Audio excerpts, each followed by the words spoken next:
ప్యాంటేస్తే గాని తెలియలేదురా మావో నాకు సైటేసే వయసొచ్చిందని.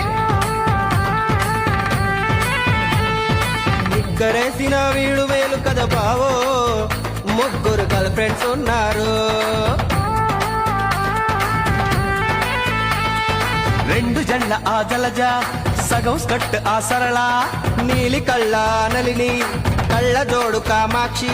అరే పూట పూటకు డ్రెస్సులు మార్చి గుండెల్లో బాణాలు గుచ్చేస్తూ ఉంటే ప్యాంటేస్తే గాని, అరే ప్యాంటేస్తే గాని, ప్యాంటేస్తే గాని తెలియలేదురా మావో నాకు సైటేసే వయసొచ్చిందని. నిక్కరేసిన వీడు వేలు కదా